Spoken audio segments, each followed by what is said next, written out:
जळगावमधल्या महायुतीच्या बंडखोर रेश्मा काळे यांच्यासोबत सकारात्मक चर्चा झाली। उमेदवारी माघारीच्या संदर्भात उद्या मंत्री गुलाबराव पाटील हे निर्णय जाहीर करणार। मंत्री गिरीश महाजन यांची माध्यमांसमोर प्रतिक्रिया। अमरावती विधान परिषदेच्या निवडणुकीमध्ये काँग्रेसमध्ये अंतर्गत घडामोडी।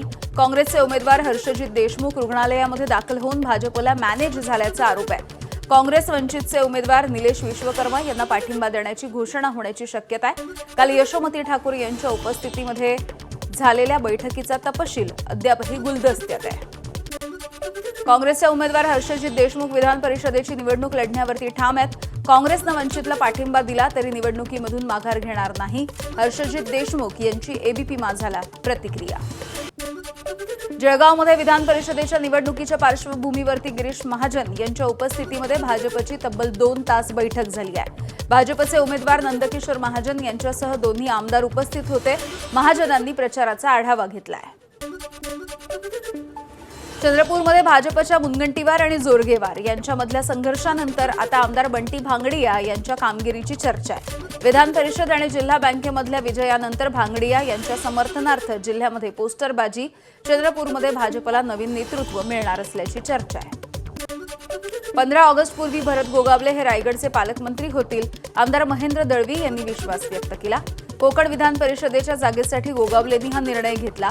यानंतर पालकमंत्रीपद हा आमचा अधिकार असल्याचं दळवींचं वक्तव्य। महायुतीचा धर्म पाळत असताना महाराष्ट्र राज्याचे मुख्यमंत्री नक्की आदेश देतील आणि बरेचशेच्या रूपाने काही दिवसातच आम्हाला रायगडला पालकमंत्रीपद मिळेल। पण निश्चित आहे की आम्ही मागच्या वेळेला त्यांच्या पालकमंत्रीपदास स्थगित दिली। याचा अर्थ असा आहे की आमचा त्याच्यावर क्लेम आहे आणि मग या निवडणुकीदरम्यान जी काय बरेचशे आणि त्यांनी चर्चा केली त्या अनुषंगाने मला असं वाटतं की येत्या 8 दिवसामध्ये 15 ऑगस्टच्या आतमध्ये बरेचसे आमचे पालकमंत्रीपद निश्चित देतील आणि माझ्या जिल्ह्याला नक्की नाही देतील। काँग्रेस आणि राष्ट्रवादीच्या विलिनीकरणाच्या चर्चांबाबत नाना पटोले यांचं महत्त्वाचं वक्तव्य। विलिनीकरणाचा प्रस्ताव शरद पवार यांना आधीच दिलेला होता। आता संविधान वाचवण्यासाठी समविचारी पक्षांनी काँग्रेसच्या सोबत यावं, पटोलेंची प्रतिक्रिया। राष्ट्रवादीचं पवारसाहेबांचा प्रस्ताव ऑलरेडी त्यांनी पहिले दिलेला होता। काही कारणास्तव तो उशीर झालेला होता। आपण मला असं वाटतं की आता जे काही देशातलं राजकारण चाललेलं आहे, जे काही सेक्युलर विचाराचे पक्ष आहेत त्यांनी सगळ्यांनी एकत्रित यावं अशा पद्धतीची एक प्रक्रिया आता देशपातळीवर सुरू झालेली आहे। नाना पटोले यांनी आधी काँग्रेस पक्षाचीच मोड बांधावी, आमच्या पक्षाची काळजी करण्याची गरज नाही। विलिनीकरणाच्या चर्चांवरून शरद पवार यांच्या राष्ट्रवादीचे प्रदेशाध्यक्ष शशिकांत शिंदे यांची प्रतिक्रिया। नाना पटोलेंनी त्यांच्या पक्षाची काळजी करावी। सध्या महाराष्ट्रामध्ये बघितल्यानंतर एकत्रितपणे त्यांनी त्यांच्या पक्षाची पहिली मोड बांधावी। संघटितपणे त्यांनी त्याप्रमाणे पक्षाच्यासाठी सगळ्यांनी एकत्र यावं, स्वतःच्या पक्षाची ताकद वाढवावी। मला वाटतं की आमच्या पक्षाच्या बाबतीमधला निर्णय हे आम्ही घेतो। मला वाटतं की आज कुठल्याही प्रकारची तशी चर्चा नाही आणि तशा प्रकारचा कुठलाही प्रस्ताव नाही आहे। त्याप्रमाणे आघाडी म्हणून आम्ही सगळेजण हसत खेळत काम करतोय आणि येणाऱ्या काळामध्ये एकत्रितपणे आम्ही या असलेल्या केंद्राच्या विरोधामध्ये काम करण्याची भूमिका आम्ही घेणार आहोत। काँग्रेसच्या समविचारी पक्षांनी एकत्र यावं हे संजय राऊत यांचं मत आहे। राऊतांनी ते मत व्यक्त केलं। विलिनीकरणाच्या चर्चांवरती काँग्रेसचे प्रदेशाध्यक्ष हर्षवर्धन सपकाळ यांची प्रतिक्रिया। संजय राऊत असं म्हणाले की काँग्रेसच्या समविचारी पक्षांनी काँग्रेसच्या ते त्यांचं मत आहे, ते त्यांचं मत आहे। हो त्यांचं ते मत आहे आणि त्यांनी ते व्यक्त केलं आहे। काँग्रेस म्हणजे बुडती नाव, जे या नावेमध्ये जातील ते बुडतील। भाजपचे नेते आणि मंत्री चंद्रकांत पाटील यांची प्रतिक्रिया। काँग्रेस पवारांच्या राष्ट्रवादी विलिनीकरणाच्या चर्चांवरती चंद्रकांत पाटील यांचा टोला। नवनवीन कल्पना या मलाही मान्य आहे की काहीतरी चर्चा असते म्हणून तुम्ही बातम्या देता, पण त्या चर्चांमध्ये काही तथ्य नसतं। कारण काँग्रेस ही बुडती नाव आहे। त्यात राष्ट्रवादी जर जॉईन व्हायला म्हटली तर सगळे त्या पहिल्या नावेतून, शरद पवार नावेतून पळून जातील आणि जो त्यांना चांगला चॉईस आहे ते जातील। सध्या चॉईस बीजेपीचा आहे। शरद पवार यांनी 2007 मध्ये दिली होती तशी कर्जमाफी द्या, खासदार बजरंग सोनवणे यांची मागणी। रोहित पवारांना अन्नत्याग आंदोलन करावं लागतं हे दुर्दैव असल्याची देखील सोनवणेंची प्रतिक्रिया। कल्याणमधील शाळेवरती हातोडा या माझाच्या बातमीवरती थेट उपमुख्यमंत्री एकनाथ शिंदेंनी दखल घेतली आहे. विद्यार्थ्यांची पर्यायी व्यवस्था झाल्याच्या नंतरच शाळेवरती कारवाई करा, एकनाथ शिंदे यांचे केडीएमसी आयुक्तांना आदेश. विद्यार्थी, पालक आणि शाळा प्रशासनानं एबीपी माझाचे आभार मानले. लडाखमधील शैक्षणिक आणि सांस्कृतिक चळवळीचे संस्थापक सोनम वांगचुक यांनी उद्धव ठाकरेंची भेट घेतली आहे. मातोश्रीवरच्या या भेटीच्या दरम्यान आदित्य ठाकरे आणि अनिल देसाई यांची उपस्थिती. काँग्रेस उमेदवार मीनाक्षी नटराजन यांचा राज्यसभेचा उमेदवारी अर्ज बाद. निवडणूक प्रक्रिया सुरू असल्यामुळे या प्रकरणामध्ये सुप्रीम कोर्टानं हस्तक्षेप करायला नकार दिलाय. मध्य प्रदेशामध्ये भाजपचा तिसरा राज्यसभा उमेदवार निवडून येण्याचा मार्ग मोकळा. अहिल्यानगरमध्ये आमदार संग्राम जगताप यांच्या वाढदिवसाच्या निमित्तानं लावलेले फ्लेक्स अज्ञातांनी फाडले. फ्लेक्स फाडताना तरुण सीसीटीव्ही कॅमेऱ्यामध्ये कैद झाले. 5 ते 6 फ्लेक्स फाडण्यात आले. धाराशिवमधल्या उस्मानाबाद जनता सहकारी बँकेच्या 7 संचालकांना हटवण्याचे आदेश. आरबीआयकडून कारवाईचे आदेश. बँकिंग नियमन कायद्यामधल्या तरतुदीचं उल्लंघन केल्याप्रकरणी कारवाई. मुंबई उच्च न्यायालयाच्या निर्देशानंतर कारवाई. मीरा भाईंदरमधील अल्पवयीन मुलीवरच्या अत्याचाराच्या प्रकरणी भाजप नगरसेविकेवरती कारवाईची शिवसेनेची मागणी आहे. भाजप नगरसेविका अनिता पाटील यांनी आरोपीला संरक्षण दिल्याचा आरोप आहे. त्यांना सह आरोपी करण्याची मागणी. शिवसेना महिला आघाडीचं पोलीस आयुक्त निकेत कौशिक यांना निवेदन.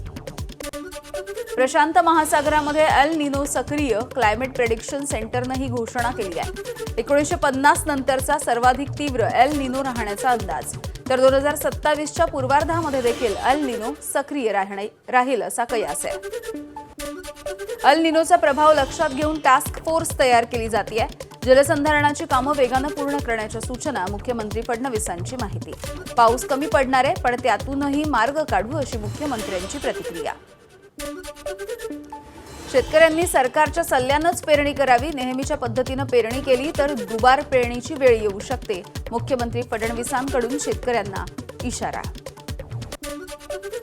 कर्जमाफीमध्ये आम्ही अटी आणि शर्ती टाकलेल्या नाहीत. विरोधी पक्षानं ताकदीनं न मागताही कर्जमाफी दिली. मुख्यमंत्री फडणवीसांचा विरोधकांना टोला. 40 लाख शेतकऱ्यांना काहीही न भरता कर्जमाफी मिळेल अशी फडणवीसांची माहिती.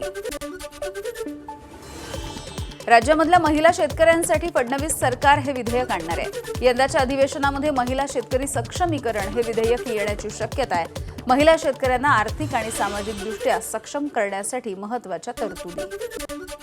पुण्यामध्ये 15 जूनपासून पाणी कपात लागू होईल. पाणी पुरवठ्यासाठी सम आणि विषम या तारखांची निवड. कुठे मध्यरात्री तर कुठे पहाटे पाणी येणार आहे. पाणी पुरवठ्याचे वेळापत्रक देखील जाहीर. वातावरणामधल्या आर्द्रतेमुळे पिण्याच्या पाण्याची निर्मिती केली जाते. वाशिमच्या रिसोड तालुक्यामधल्या वडजी गावामधला हा अभिनव असा प्रयोग आहे, उपक्रम आहे.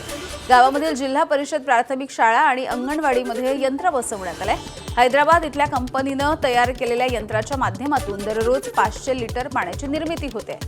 पाण्यासाठी अनोखा प्रयोग करणारं वडजी हे राज्यामधलं एकमेव असं गाव आहे. धुळे जिल्ह्यामधल्या तापमानाचा पारा हा 41 अंशांपर्यंत गेलाय. तीव्र उन्हामुळे धरणामधल्या पाण्याच्या साठ्यामध्ये घट होती आहे. 5 दिवसामध्ये 7.447 दशलक्ष घनमीटर इतकं पाणी आटून गेलंय. जिल्ह्यामध्ये 34% इतकाच जलसाठा शिल्लक आहे. नवी मुंबईमधील गढूळ पाणी पुरवठ्याच्या संदर्भात वनमंत्र्यांनी अधिकाऱ्यांची बैठक घेतली. अस्वच्छ पाण्याच्या संदर्भात उपाययोजना करण्याचे अधिकाऱ्यांना आदेश देण्यात आले. तसंच नवी मुंबईचं पाणी चोरणाऱ्यांना शोधण्याचे देखील निर्देश देण्यात आले.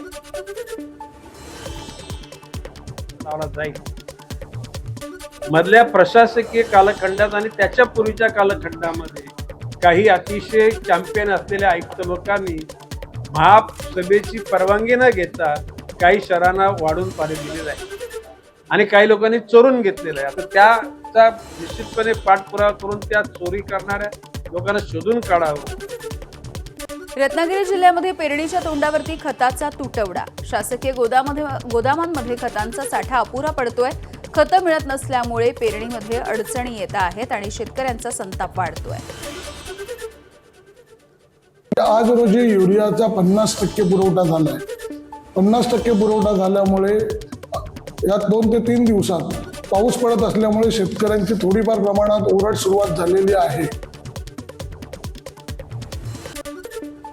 नाशिकच्या मालेगाव इथल्या बाळ विक्री प्रकरणी अनिल कोळी आणि अल्पवयीन मुलीच्या आईला पोलिसांनी अटक केली आहे. हैदराबादमधून या दोघा जणांना अटक करण्यात आली आणि चौकशी सुरू आहे. दरम्यान दोघांना 4 दिवसांची पोलीस कोठडी.